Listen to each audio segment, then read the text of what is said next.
Halo, assalamualaikum teman-teman, kembali lagi ke channel saya. Jangan lupa sebelumnya untuk subscribe dan tekan tanda lonceng ya, agar teman-teman tahu semua aktivitas terbaru di channel saya. Terima kasih. Kali ini kita akan membuat jajanan Nusantara yang manis dan wangi. Yuk kita lihat apa saja bahan-bahan yang perlu dipersiapkan. Nah, ini dia teman-teman bahan-bahan yang perlu dipersiapkan. Ada cetakan kue talam, sedikit garam, gula merah 150 gram, tepung ketan 200 gram, kelapa parut 250 gram. Nah, kita lanjut ke tahap berikutnya ya teman-teman.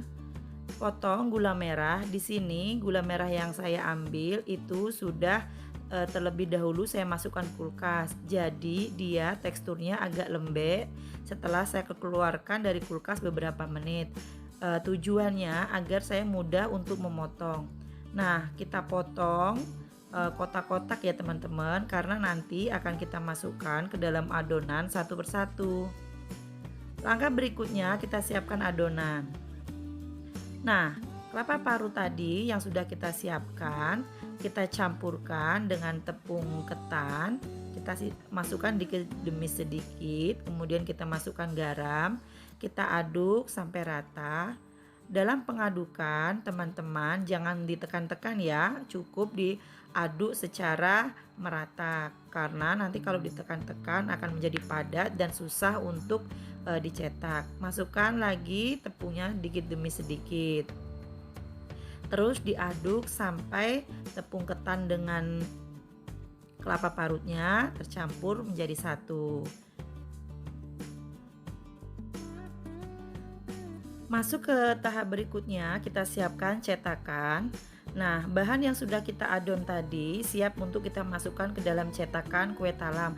Atau jika teman-teman mempunyai cetakan yang lainnya tidak masalah. Gula merah tadi yang sudah kita potong-potong.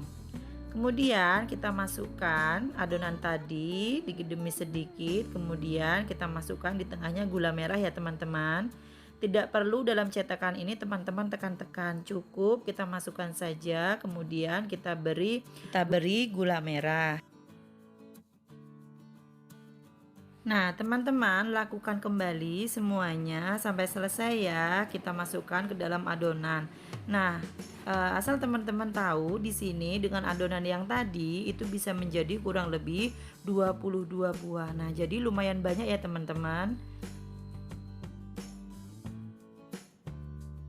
Kita masuk ke tahap berikutnya, kita siapkan kukusan. Nah, kukusan di sini teman-teman boleh menggunakan kukusan apa saja, yang penting nanti kita bisa mengukus. Nah, yang perlu kita siapkan airnya tadi kita sesuaikan dengan kukusan. Kemudian ini bahan yang masih mentah tadi, ini bisa kita lihat. Kemudian kita masukkan ke dalam kukusan.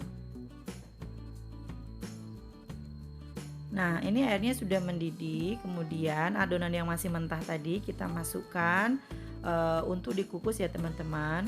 Kurang lebih mengukusnya 7-8 menit. Nah, lakukan semuanya untuk adonan sampai selesai. Nah, ini teman-teman, ini sudah matang. Kita bisa lihat gula merahnya sudah meleleh ya teman-teman. Dan tekstur dari adonannya tadi sudah tercampur rata. Nah, ini siap untuk kita angkat ya teman-teman. Kemudian kita lakukan untuk tahap berikutnya. Nah, ini kita angkat dulu, kita sisihkan, kita dinginkan. Jika sudah, kemudian kita masukkan bahan adonan yang tadi masih bersisa. Lakukan ini kurang lebih untuk 2 kali kukusan sejumlah 22 buah. Aroma yang keluar dari kukusan ini sangat wangi teman-teman, karena keluar dari kelapa dan gula merah. Ini dia hasil untuk angkatan dari kukusan tadi. Yang pertama teman-teman, kita bisa melihat teksturnya, gula merahnya betul-betul sudah mencair. Kemudian bahan adonannya tadi sudah memadat. Nah, ini siap kita dinginkan dulu, baru nanti kita keluarkan dari cetakan ya teman-teman. Ingat, di kukusan masih ada 1 kali tahap lagi. Nah, teman-teman, ini siap untuk kita keluarkan dari cetakan ya, teman-teman. Ini teksturnya tidak lengket. Kenapa? Karena kelapa tadi memang sudah ada mengandung minyak. Nah, jadi sangat mudah untuk dikeluarkan ya, teman-teman. Tahap berikutnya, saran penyajian. Saran penyajian di sini bisa kita lihat, teman-teman, hasil dari yang sudah kita kukus, kemudian kita dinginkan. Nah, kesannya ini sangat gurih, lalu aromanya itu sangat wangi, aroma perpaduan dari kelapa, gula merah itu padu padan yang sangat wangi. Nah, jadi teman-teman wajib untuk mencoba. Karena apa? Karena di sini sangat mudah untuk membuatnya. Jadi terus jangan lupa kita lestarikan makanan-makanan tradisional. Karena makanan ini sebenarnya kalau di tradisi Jawa itu ada di beberapa daerah yang setiap untuk hajatan atau dalam arti kelahiran bayi atau menyambut kelahiran bayi ini dijadikan untuk bekal atau oleh-oleh atau makanan yang disajikan. Teman-teman, ini sebenarnya tadi ada yang saya coba kukus dengan menggunakan bungkusan daun. Nanti mungkin kita bisa bedakan rasanya seperti apa ya. Nah, awuk-awuk makanan tradisionalnya sudah jadi ya, teman-teman. Nah, ini akan kita coba seperti apa sih teksturnya, kelembutannya, kekenyalannya. Kita tes ya, teman-teman. Nah, kita lihat ini sangat meleleh. Nah, kita cicip. Nah, ternyata teksturnya sangat lembut, kemudian manis dengan gurih kelapanya itu pas, teman-teman. Jadi kita coba lagi sekali lagi. Nikmatnya luar biasa. Jadi di sini teman-teman wajib untuk mencoba ya, teman-teman. Jangan sampai tidak untuk mencoba.